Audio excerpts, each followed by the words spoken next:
we scaled from zero to about $250,000 per month, averaging $2 million a year. And this was during COVID in a saturated industry. You know, a lot of people ask, how do we do that? The biggest detriment is typically when you have money, then what do you do? I sit down with an award-winning entrepreneur who built his own coaching business to multiple seven figures a year in under 2 years. He's now an investor in a company called ScoreApp, which is soaring through the markets, helping coaches and business owners absolutely kill it and generate a lot more leads. You don't need to be like a content genius. You don't need to make videos. You don't need to do anything as pro as this, but you just need to stay top of mind. We talk on all things on how to explode your business with new leads, how to go out there and get more clients in your business today. We use a combination of 4 years of user experience, software developers, AI to set up your quiz for you in about 5 minutes. And AI will write the concepts, the copy, the title, the hook, the scorecard, 6 to 7 hours of copywriting in about 5 minutes. Jay Shetty's been using it right since the beginning. Chris Do uses it as well, and Ali Abdal. We talked about the old way to actually grow a business and what he would do today if he was to restart his business. And the answer is going to absolutely shock you. Don't be so quick to grow. Just because you grew to 100K fast doesn't mean you need to grow to 200K just as fast. And if you're brand new to this channel, make sure you hit that subscribe button because we put out content every single week to help you learn the tips, tricks, and attitude of what it takes to live your dream life. So without further ado, help me and welcome the one and only, all the way from Singapore, Mr. Maxwell Nee. Maxwell, so good to see you here in Australia, mate. Thank you for having me.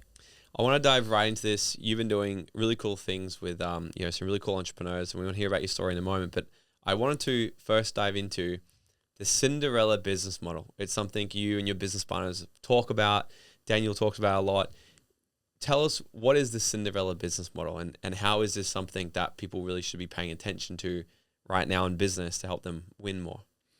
Yeah, so Daniel talks about this a lot. Daniel Priestley, for those of you who don't know, he's best-selling author, my business partner in ScoreApp, one of the founders. And the Cinderella business model is about helping you to find the perfect client.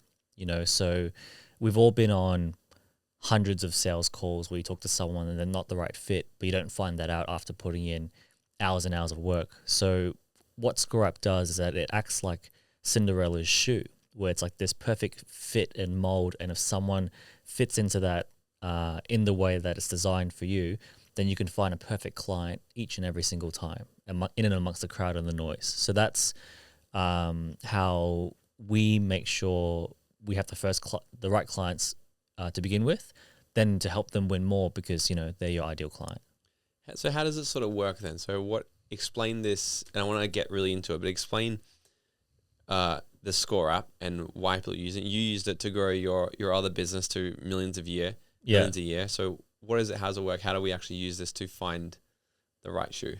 Yeah, so ScoreApp uses quiz marketing. So quiz marketing is a marketing funnel that basically asks you questions, and then in exchange for you answering those questions, it gives you a piece of value. And that piece of value is typically like a personalized PDF report. So an example of this, the really classic one that everyone's done, is a personality quiz. So everyone's done a personality quiz where you find a personality, 16 personalities, Myers-Briggs, all that type of stuff. So there was a value exchange there, right? So you answered questions, you got a deep insight into your strengths and weaknesses from the personality quiz, and then the personality quiz company then got your information, and they were probably a research company, or they were probably a university, and they got to then further their research, and they got to reach out to you if there was anything they wanted to ask you, right, to learn a bit more about you. So quiz marketing works the same. So you give your clients a quiz based on an outcome that they want, and then in exchange for that, they share their information with you, and then they get a personalized report based on how you can help them. It's very cool. I remember we tried to set up a quiz funnel a little while ago, and it was probably one of the hardest things we did. They suck. It took so long to get it done. So what is it about this? Because I haven't fully looked into it yet, and I'm really curious to sort of know, because I know that your leads are better through quizzes. You get more opt-ins and all this, and it's kind of like anything, like any lead magnet that's easy to get, like a lead form, usually crappier leads. Any lead where they've got to work a little bit hard to get, usually better leads. So it totally makes a lot of sense why they're so much better through something like this. But the software itself, is it like, how does it, because I think we built ours in ClickFunnels and it was so hard. Yeah. It was horrendous and it looked like crap. I launched it for 2 weeks and I just stopped it. Yeah. So that's called Frankensteining a quiz funnel. I Frankenstein many, using different apps plus Google Sheets and just trying to zap things together. So there's different tiers. You could do the free version, $50, $100, $150. And in essence, we use a combination of 4 years of user experience, software developers, AI to set up your quiz for you in about 5 minutes. So AI will write your copy. It will generate the questions for you? It will generate the questions for you. Wow. So all you need to do is say, hey, look, I'm Morgan. I'm a business coach. I help people with sales and marketing.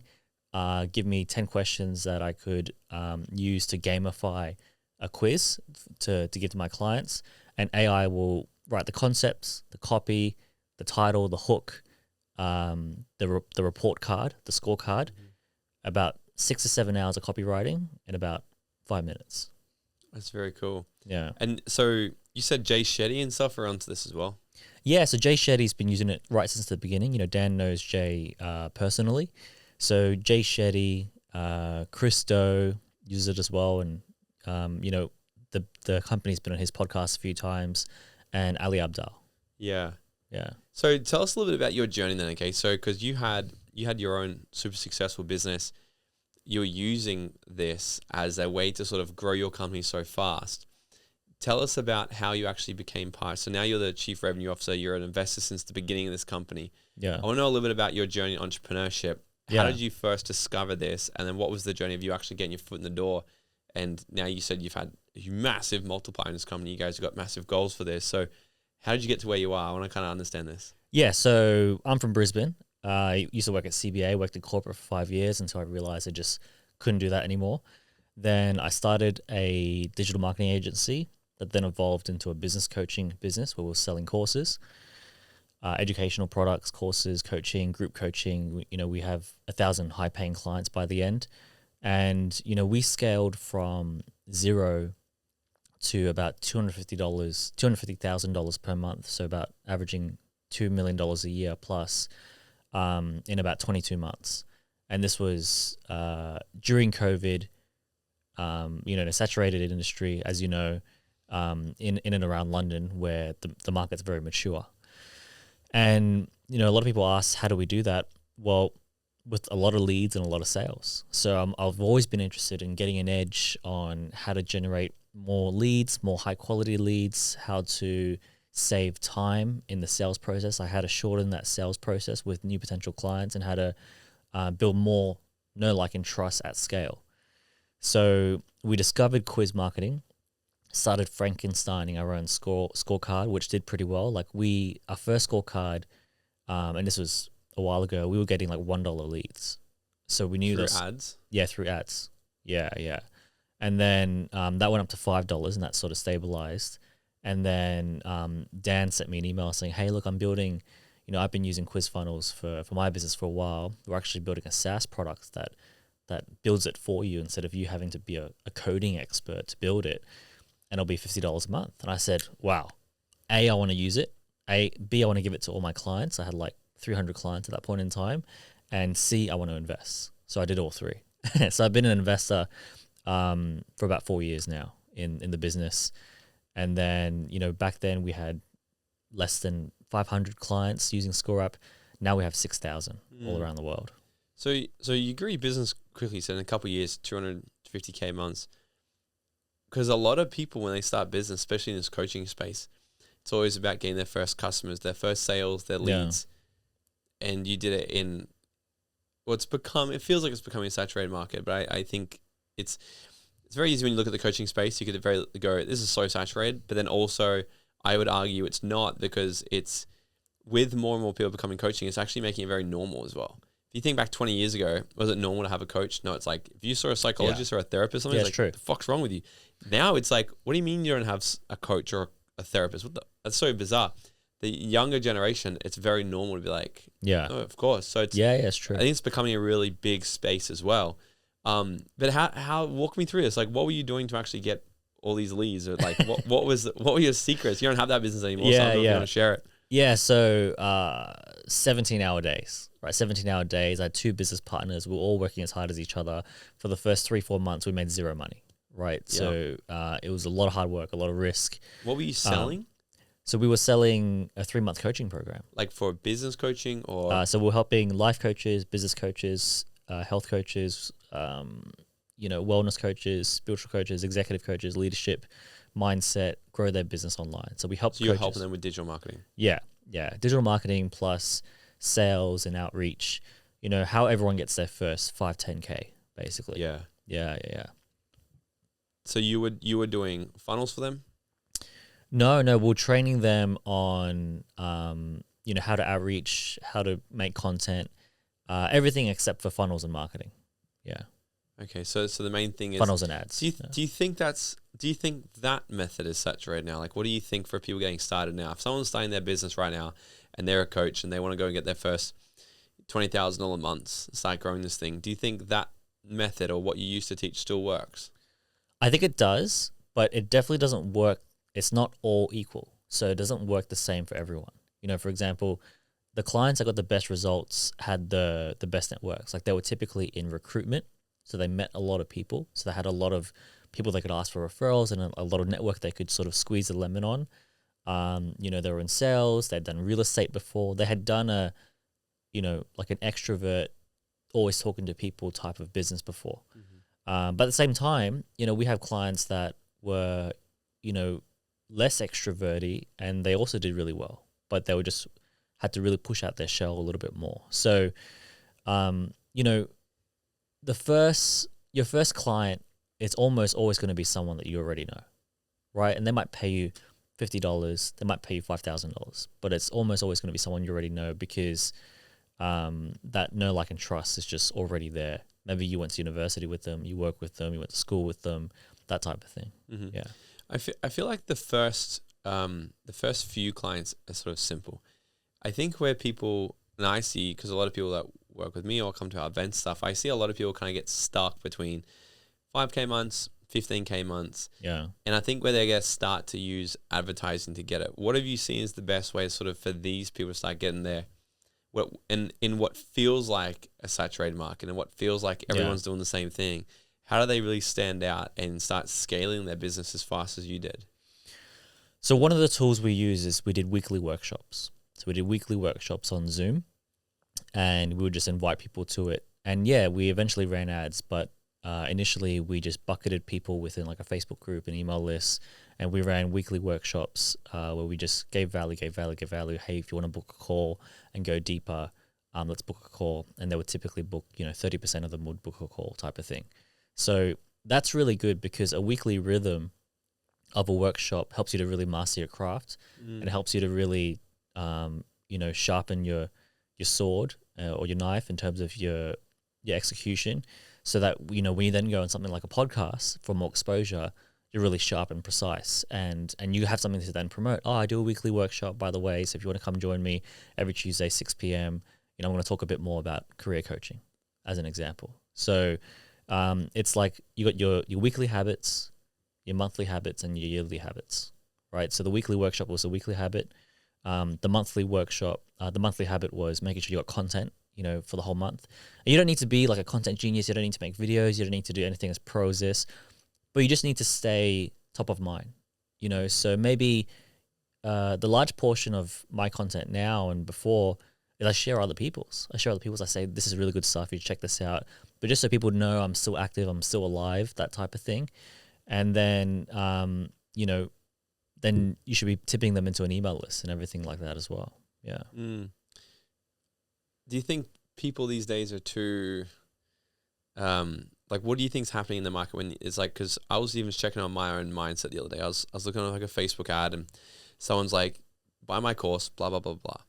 And I instantly was like, fire out, man. Like there's too many courses already. And do you think that people in this space, in the coaching space, do you think that is going to be the next hurdle? Do you think that's real, or is this just myself? Like the objection might be, I already have too many courses. Like, are people looking for different things, do you think? What have you been noticing? Well, so you got to remember that you and I and a lot of people listening are speaking from being knee deep in this industry for 5 years or more. Yeah. So we're like, were like, I'm coursed out, bro. Yeah, you know, were like a doctor, not knowing he's a doctor and start speaking doctor language and not knowing that there's 90% of the population are nowhere near the education level of a doctor. And, you know, a lot of basic stuff would make them really happy, right? So there's that aspect, but there's also advantages and disadvantages in different niches, you know? So we personally, we tried it a few times, and the reason why we went the live webinar route is because we couldn't get the automated, you know, the holy grail, right? Like an automated course that's just videos and people just want to buy it all the time. Like the Mind Valley type of stuff, you know, where there's almost no human interaction. So we couldn't get that working. But then we saw a few other people that got it working, and they were almost always in niches that were extremely broad, like love and romance. You know, like the love romance demographic target audience is much bigger than the business coaching target audience. Or they were in like the manifestation niche, you know. So the manifestation niche works really well for the online course because it's a bit like saying, or it's a very attractive offer, right? It's also about the offer as well. You know, hey, I'm going to show you how to work really hard to make money, or I'm going to show you how to wake up, close your eyes and dream and you get what you want, right? It's like, I'm going to show you how to win the lottery every day. And that's a bit more seductive. So there's a whole bunch of different things, I think, in that equation. So if someone's sitting here right now, because you went from working the banks, then you're a huge company, now you're an investor. Someone's sitting here right now and they got a business idea. How do they know? What's your advice to them on how do they know if it's something that they should act on or not? Yeah, so I was a coach, right, for a long time, and I unequivocally say find someone who can guide you, right? Because business is a bit like learning how to drive. Yeah, you could figure it out and just jump in your parents' car, but you're probably going to make a lot of mistakes. You know, you get a driving instructor for a reason. So business is like that as well. So find your driving instructor for the business. That's a coach, mentor. You know, what type of business do you want to build? Is it a coffee shop? Find someone who's done that before, right? Or talk to an existing coffee shop owner. Like I do that all the time, you know. I've been very seduced. I love suits, you know, so I've been very seduced to open up my own like tailor and that type of thing. But every time I go to buy a suit, I go talk to a tailor, they say, don't do it. They say it's such hard work and it's so hard to make money. So, and that's honestly, that's probably saved me a lot of money just by doing that little bit of talk to someone boots on the ground, you know, talk to someone at the coalface. I always say, like, you know, I worked my first ever proper job, like real job, was in McDonald's. Yeah. And then I got fired from McDonald's. But that was really good because I learned all the systems and all this stuff, and I learned leadership, working under pressure, all this type of stuff. But I always bring it back to that is if I wanted to actually go start a McDonald's franchise, if my idea is I want to make a McDonald's franchise, the first thing I'm going to do is go and apply for a job. Yeah. At McDonald's. I will go sweep the floors. I'll go pack the boxes. I'll go flip the burgers.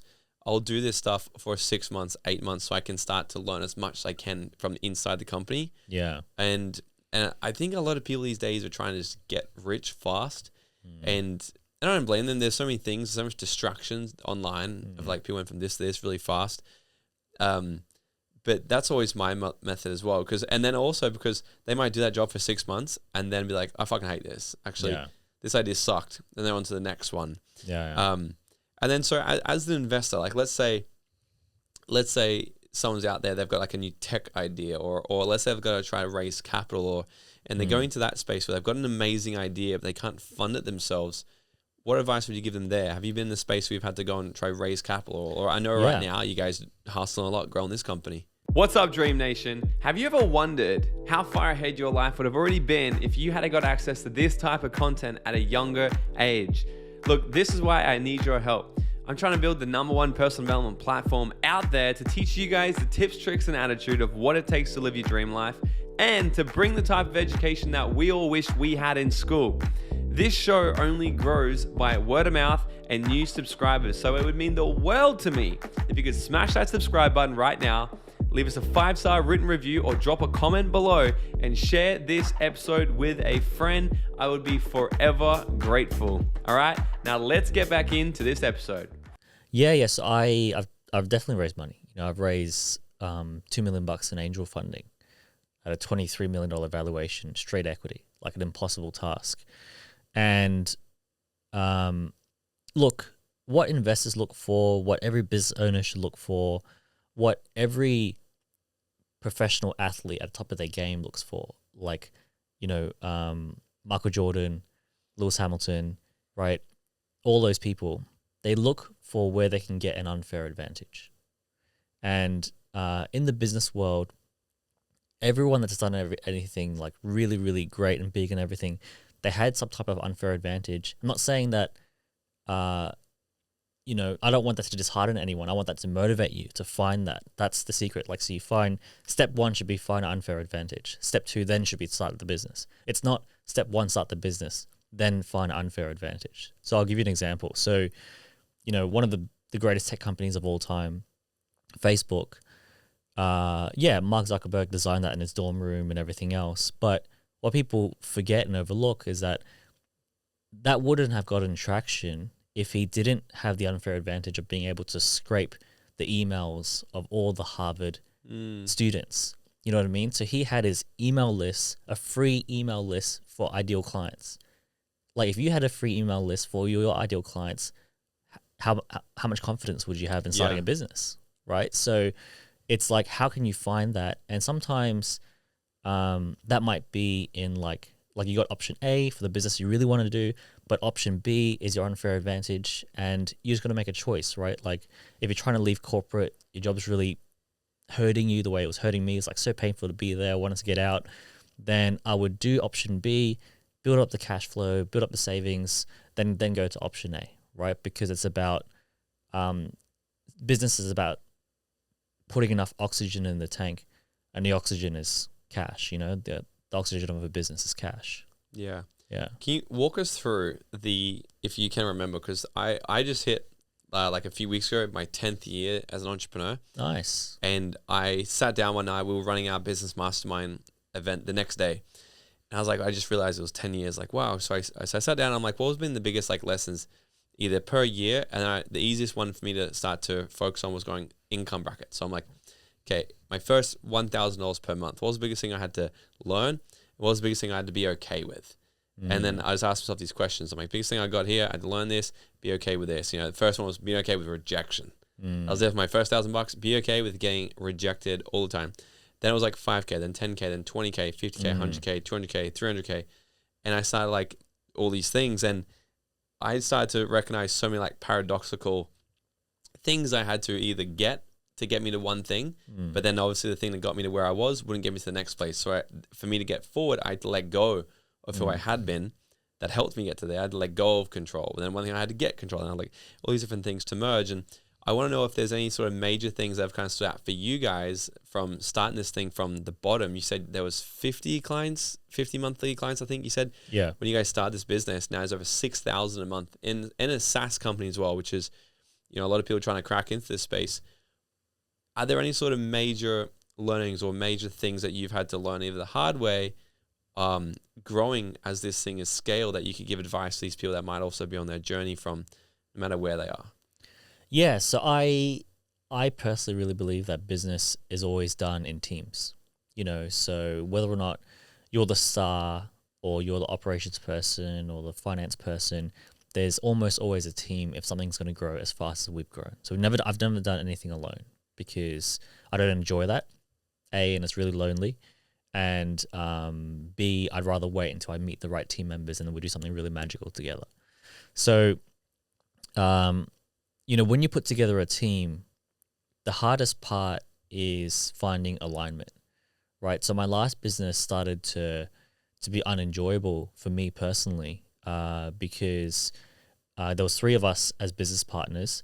And if you asked us all what we wanted from the business, we all gave 3 very different answers.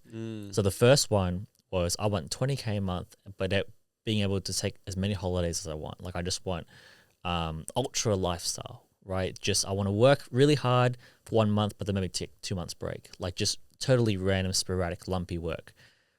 The second person said, I want to be able to build a $10 million business, totally automated.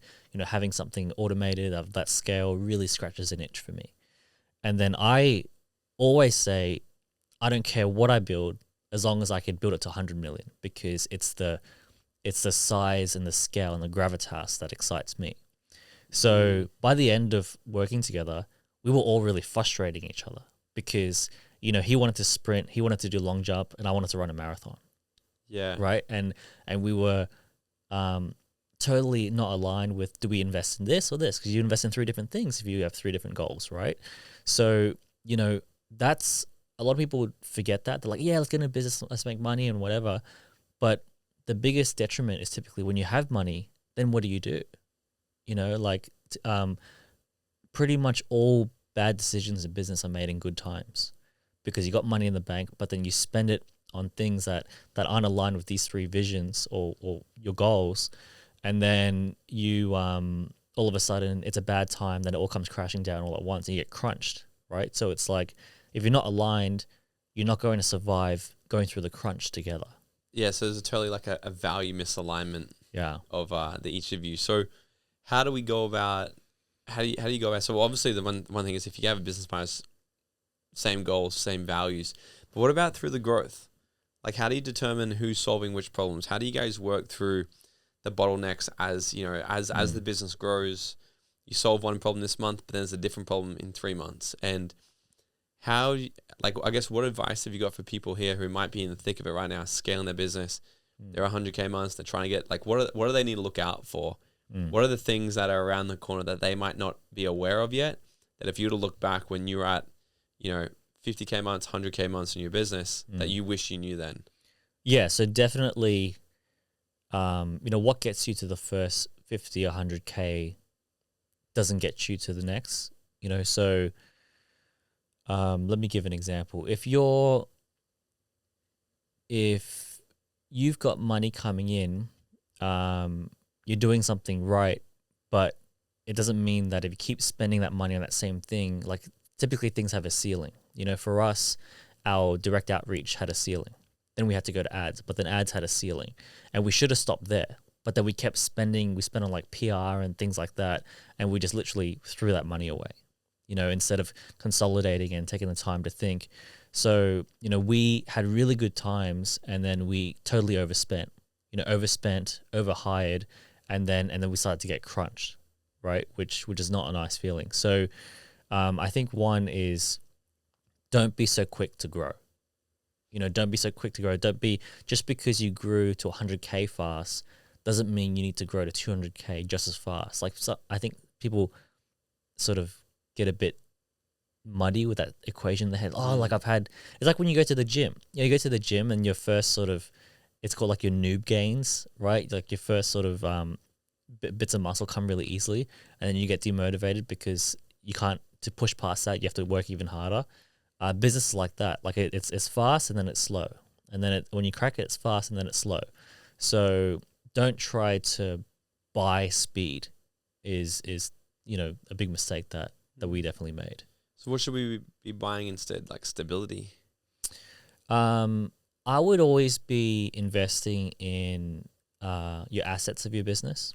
So if you're talking about a coaching business, you've got to be investing in either your brand, your credibility, or your reach, which is like, say, whatever's building your email database. So whatever's building your email database, as long as your audience is getting bigger, and you can afford to keep paying for it to get bigger, that is building equity in your business brand. That's until you work out how to monetize the next level, that never hurts. It never hurts to keep building that. If I was to do a coaching business again, I would not work with a single client until I put out a book.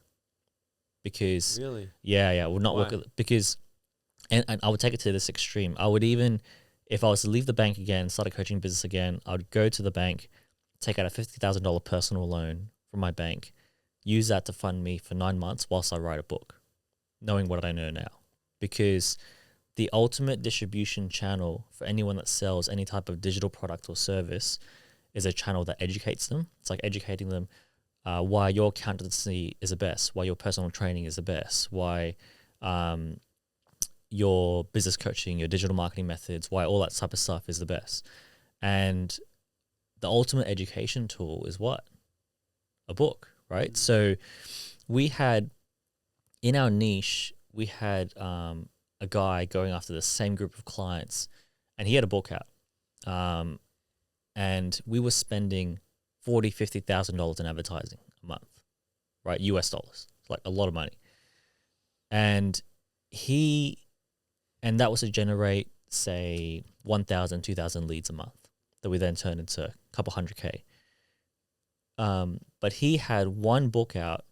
It's a very well-written book, but it was basically a webinar in 35,000 words, right? A sales webinar. He had one book out, and that book was selling 2,000 copies a month. And the cost... Through ads, right? No, organic. How on earth does it sell that? Organic, right? Selling 2,000 copies a month, organic.